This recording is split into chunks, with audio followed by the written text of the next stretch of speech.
While Angelica checks that, Emily, do you want to introduce yourself? Yes, he can't log in, the chief.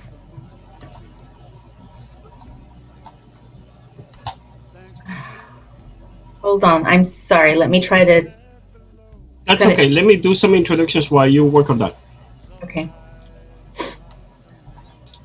So, hi, Tita. Can you hear me? Emily? Yes, I could hear you. Would you like to introduce yourself? Oh, sure. I'm actually I have a meeting with the board of directors of this Fed.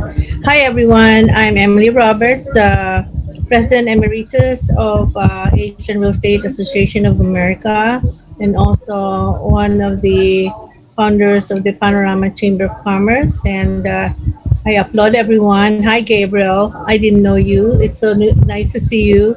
And Angelica, nice to see you and hear about what you have to say. And everyone have a good time. And I'll put my information in the chat. So if anyone needs anything, any help in the community, because I'm very active there. So just give me a holler, and I'm open for anything that I might help you with, anything that you might be needing in the community. Thank you so much. Thank you, Tita. That's why I asked you to introduce us. I know that you haven't met Gabriel.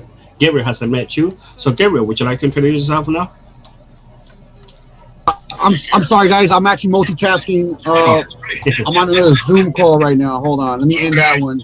How you guys doing? I'm Gabriel Avalar, and I live in the area. I actually live a little ways from the office. I live in North Hills, right by the Budweiser factory, but grew up pretty much in the valley.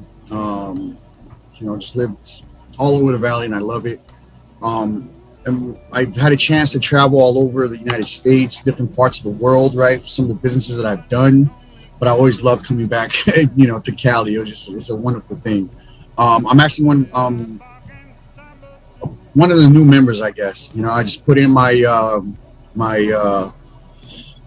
information that Saul sent me. So that's that. So I'm just here, guys. I just wanted just to be around, positive people that are doing things that are helping others and helping the communities that we live in.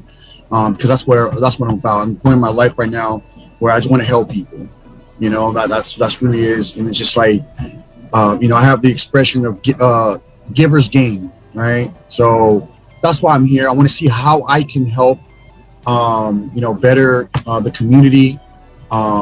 Just better, the lives of everyone I come across. So I'm here just to learn, just be, figure out what it is, how this works. But I want to be a part of it. I want to be able to volunteer. I was talking to Saul about it. I'm here to be of service. So that's me, guys. Oh, by the way, I'm do multiple things. I'm in real estate. I trade. So that's what I'm about. One of my goals, I was telling Saul, is I want to help the community understand how money works, right? Like how money really works, because we all go to school, right? And we get programmed, just to be worker bees. Does that make sense? So the way money works, times are changing, right? The way people make money is changing. The way money is changing. So we have to adapt to the times. So that's what I want to be able to help with in any way that I can. So that's just me in a nutshell. I'm grateful to be here, to be with you, Emily, to be with you, Saul, Angelica, Marina, right? David, right? Because you guys are go-getters. Otherwise, you guys will not be on this call. So that's why I'm here. I want to be around positive people that, that are on a higher vibrational level, because that way together, I think that's a powerful thing. We can change lives. So that's it.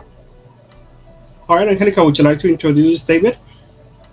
Good afternoon. My name is Angelica Urquijo. I'm with the Imagen Group. I'm a small business owner, and I have the pleasure of currently with our team working and collaborating with the City of Los Angeles, the Department of StreetsLA, and they are overseeing the program that helps our vendors, both merchandise and our food vendors, get permitted. And I have the pleasure today of also having with us Chief David Rivera, who oversees investigation and enforcement for the unit of StreetsLA. That is one of the programs that is housed through the Department of Public Works. David, would you like to introduce yourself? Can he hear us? David, can you hear us?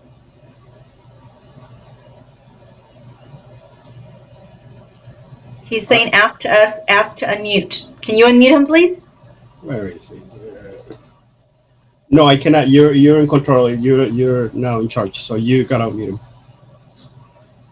Hey, David, you might want to disconnect the audio. So how you do it, you go to the little mic, right? And there's like a little tab there that you press up.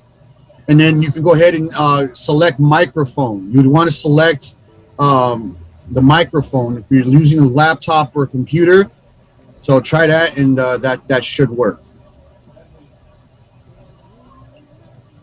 So while we're getting David unmuted, what we're going to have for and I really want to thank Saul for including us, because we know how vital it is to have our business community to really understand and to collaborate with our community, with our vendors, which are entrepreneurs themselves.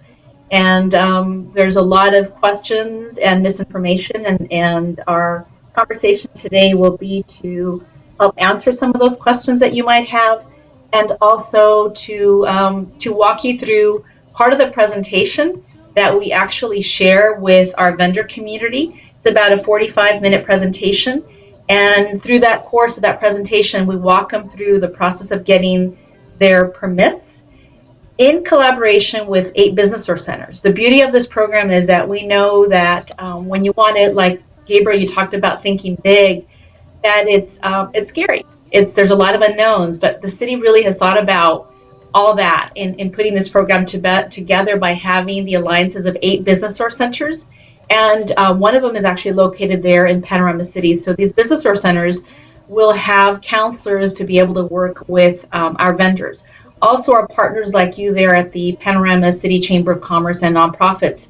I'm interested in working with you directly because you are the ones that our vendors trust in our business community, and that you can work with us in helping them to then get those permits. So there's a lot of collaboration that will help to make this program successful. And so while we're trying to get David unmuted, why don't we, would you like me to start the presentation at the end? Give me just a minute. Can you guys hear me now? Yes. There you go, David. Perfect, Okay. thank you. All right, sorry about that. Give me just 1 minute. I'm sorry, Marianne, would you like to introduce yourself, please?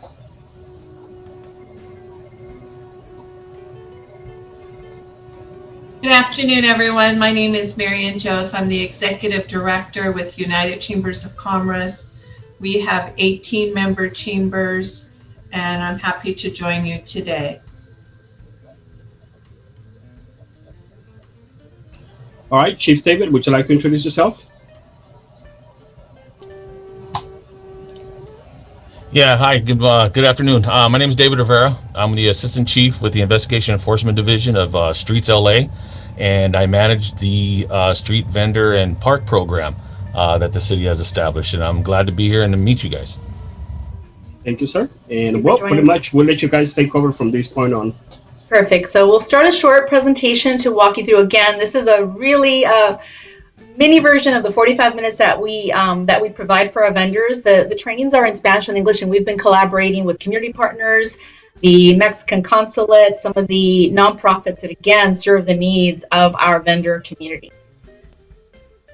And we will start with this. How many of you are familiar with the vendor program and know that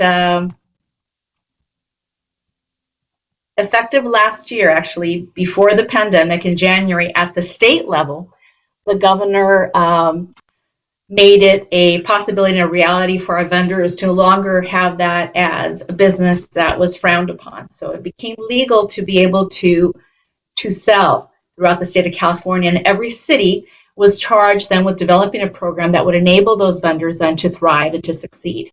And so the earlier part of 2020 is when we started working with various teams, including some nonprofits, with the team from StreetsLA, which falls under the Department of Public Works, in creating a program, an education and outreach program to help facilitate the education to our vendors.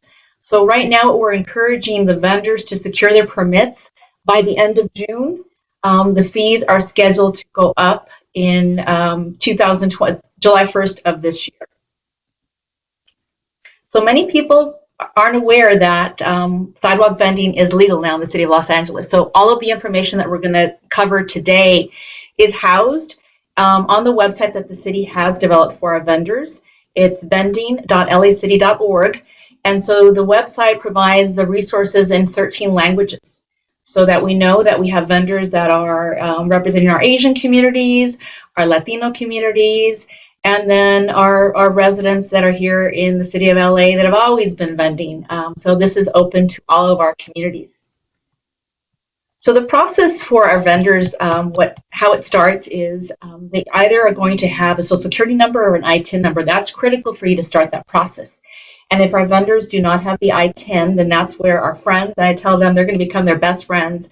The counselors at the 8 business source centers can then help them and facilitate acquiring that ITIN, which is required. So there are 8 business source centers located throughout the city of Los Angeles.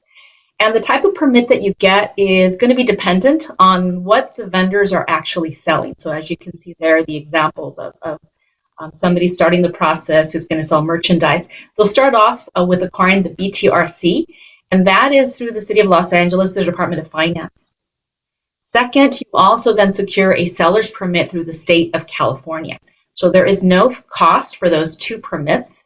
And those you can acquire, a vendor can acquire in 2 to 3 days. So they're relatively easy. And right now, everything for the most part is being done online, very little communication face-to-face. So these permits will be acquired online.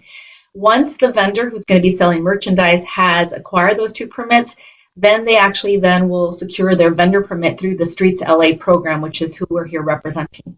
To the right, you see that the vendor who's going to be selling food, they have one additional step besides the BTRC from the Department of Finance and also the seller's permit. They have to go through and collaborate with LA County Department of Public Works. So that process is a little lengthier because they will be permitting the cart. And then ultimately, they will then connect again with the StreetsLA team to get the vendor permit from StreetsLA. So the elements that are needed for someone who is going to be securing the StreetsLA permit, that's the final step. I wanted you to see what they're going to be bringing forth. Again, that's why it's important for them to have the picture ID and the proof of their social security or their ITIN. They're going to be then at that point presenting the BTRC that they received, as I shared earlier, from the Department of Finance, and also the seller's permit from the state. If the person, as we shared earlier, is going to be selling food, they will be required to also present the vending permit, the health permit from LA County. And then they'll be paying the fee.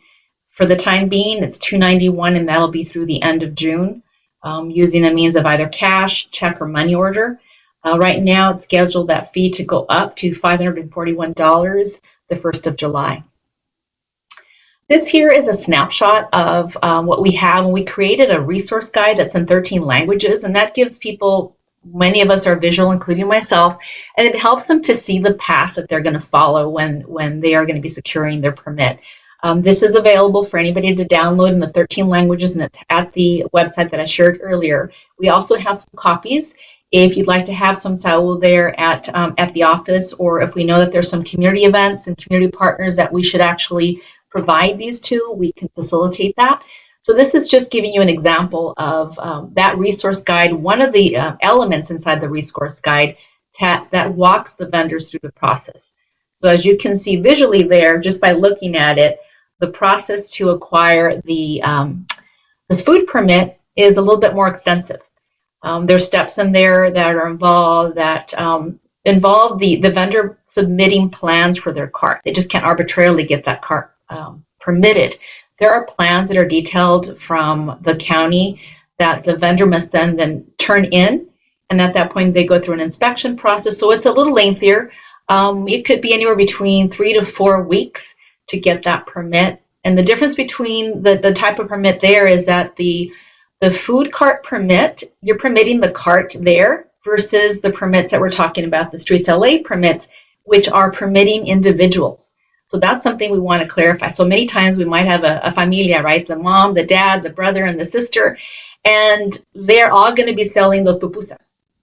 Well, we just have to make sure that that one cart selling pupusas is permitted, but each one of those family members, the mom, the dad, the sister, the brother, each one will have those individual selling permit, vending permits, that are offered through StreetsLA. This is something we definitely want to address today, because we know that in talking to Saul and some of our other community partners, business partners, and neighborhood councils, this permit in no way is here to permit these what we call pop-ups, right? This program is to support our vendors who are using a cart. Now at the top, the left, well, you might see, well, that guy has a cart. Why isn't that legal? Well, you have many of the elements, including having the placement of the food down below. And as I said, the requirements are quite rigorous from LA County Public Health in terms of what needs to be found enclosed within that cart, whether there's areas for them to wash their car, whether there's refrigeration. That's why that vendor to the left is it's not legal and permitted. And all those others that we see, many of those in the city of Los Angeles proper, and then as I've been told, they're in San Fernando and the San Fernando Valley, those other areas aren't permitted. Those are illegal, and they are not covered under this vending program. These other vendors, you might see a combination of amongst that group might be permitted and some of the others not. And more than anything, it's a placement. So when we have this education for our vendors, we actually walk them through as well the rules and regulations.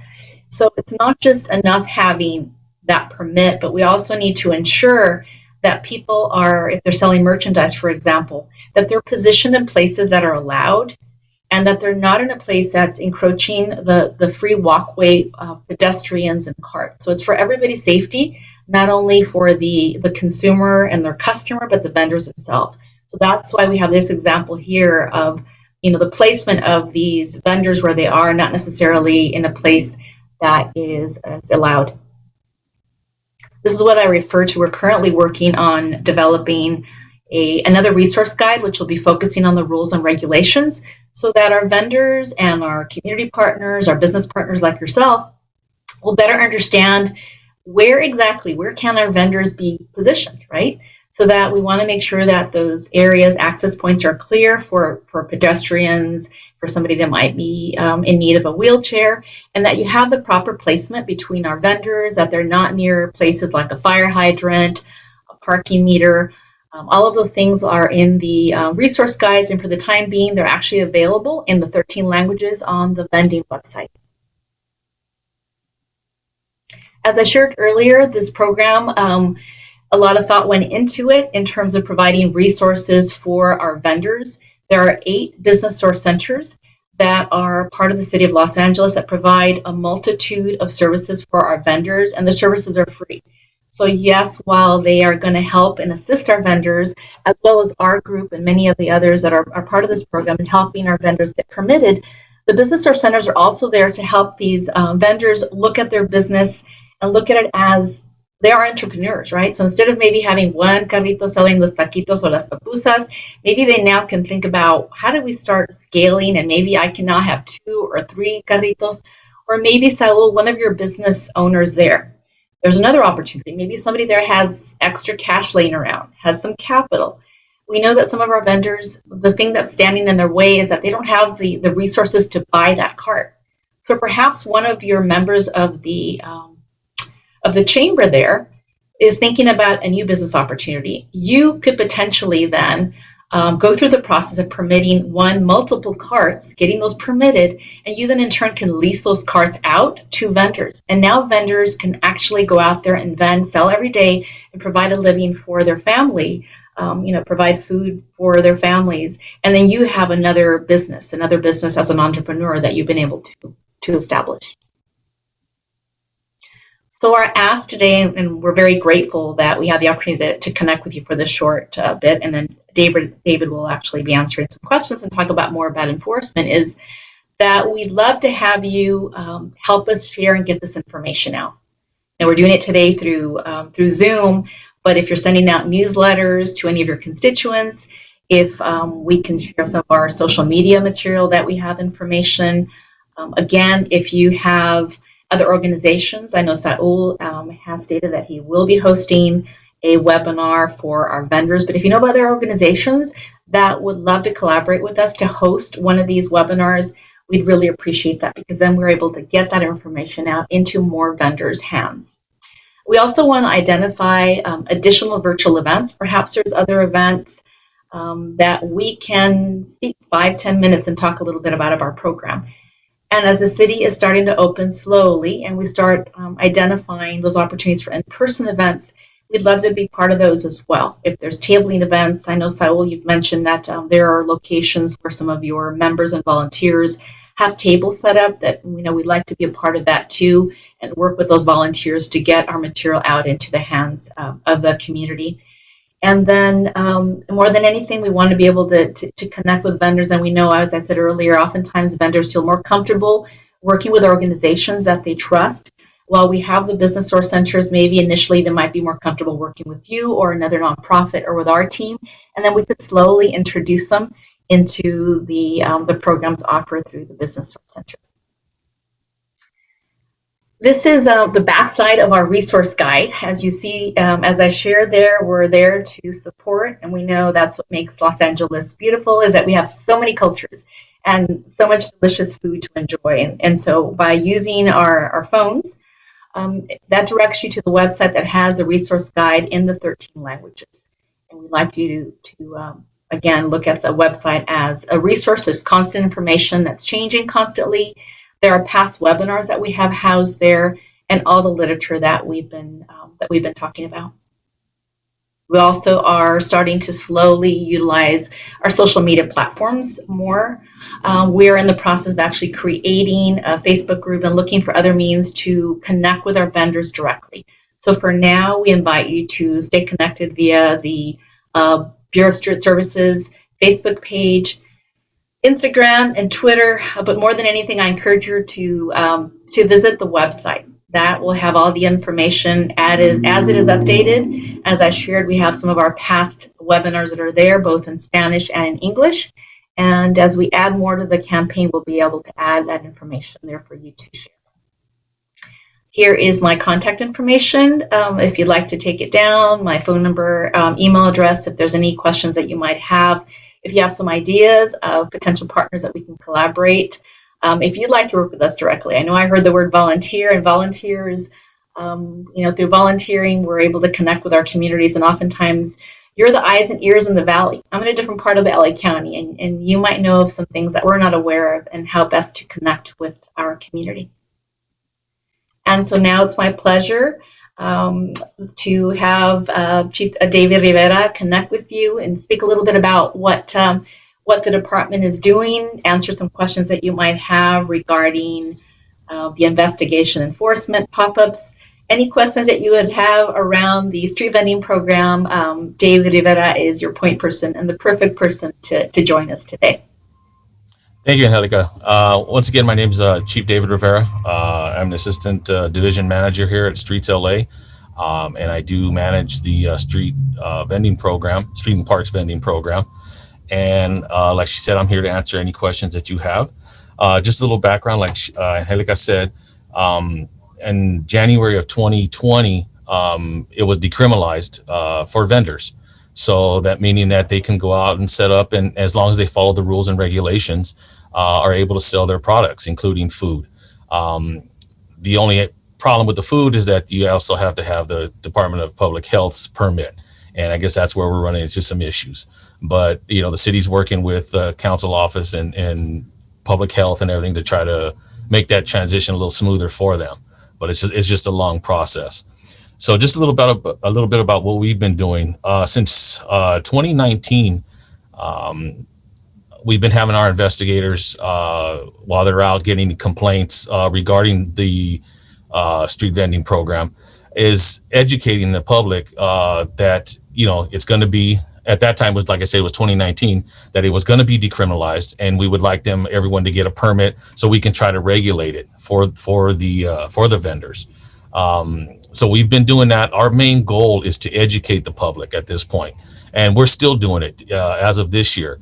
You know, COVID hit, and that kind of messed everything up regarding people getting permits and such like that. So, you know, we've been trying to deal with that, and also the education program that Angelica has been working on as well. So we'll go out and if we get a complaint about somebody, and we'll go out there, we'll let them know, hey, you know what, you guys are supposed to be following these rules and regulations. And if they can't set up where they're currently at, we will offer different positions, locations, or rather, in the area that they can vend. Okay, because it is legal now. So, like I said, that's our main goal, is just to try to educate. Don't get me wrong, we do issue notices, and these are all non-criminal. Okay. Either a notice of violation, which just advising you, hey, you know what, we've got a complaint, you know, you're not following, you know, this specific rule or reg, want you to come in compliance. Okay, so we deal with that, and then sometimes we actually issue a citation. Now the citation is still non-criminal. It is administrative. We issue the citation, and then it goes to the city attorney's office. Now, if they can't, afford the fee, then they work with the city attorney's office to negotiate if there's even going to be a penalty. So once we issue that citation, then, like I said, it would go to the city attorney's office, and they would oversee the rest of the process. Now, when we do issue a citation, that's our last resort. Now, this could be after, and I'm not exaggerating, it could be 20, 25 warnings, okay, that we've talked to these people. And sometimes they just don't, they just don't want to cooperate, or maybe they're blocking a sidewalk or something like that, where it's a little bit more serious. So we will, like I said, we will issue a citation then. But that is after, like I said, it could be up to 20, 25 warnings. And like I said, I'm not exaggerating with that. So that's kind of what we do. If you guys have any questions, I'm here to answer. Hey, we got just 5 more minutes, so if you have any questions, now is the time. Marianne has a question. Hi, I apologize. I was a little late. I was trying to get off another Zoom, but so Angelica and David, you work for LA City? No, this David does. I am. We're actually working along with them. We don't work for LA City, but we're supporting the program. Okay, so you have to understand, I'm on the other end.